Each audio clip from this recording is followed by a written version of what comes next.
جو پیچھے آیت گزری ہے، آیت نمبر 15، اس میں مشرکین اور کفار کے ایک بڑے گھنونے اور بھیانک کردار کا اور عقیدے کا ذکر ہے۔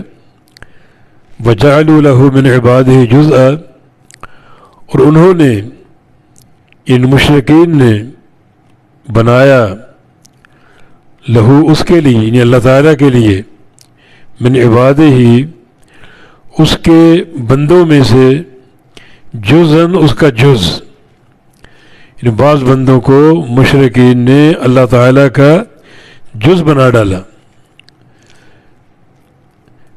مثلا یہودیوں نے عزیر کو اللہ کا بیٹا بنا دیا، عیسائیوں نے عیسیٰ علیہ السلام کو اللہ کا بیٹا بنا دیا،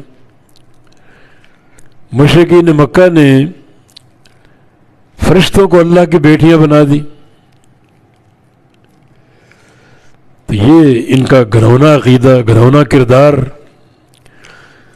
اللہ تعالیٰ اولاد سے بے نیاز ہے۔ بسم اللہ الرحمن الرحیم، قل هو اللہ احد اللہ الصمد لم یلد ولم یولد۔ نہ اس نے کسی کو جنا، نہ وہ کسی سے جنا گیا، نہ اس کی اولاد ہے، نہ اس کے باپ دادا ہیں۔ وہ بے نیاز ہے، وہ قادر مطلق۔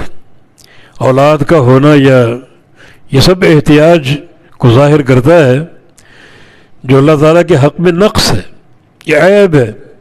اللہ ہر عیب سے پاک ہے۔ تو یہ مشرکین کا عقیدہ رہا۔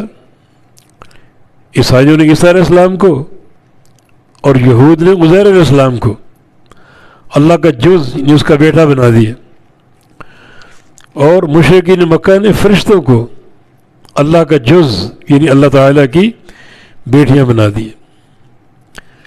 آج بھی اس عقیدے کا حاملین موجود ہیں۔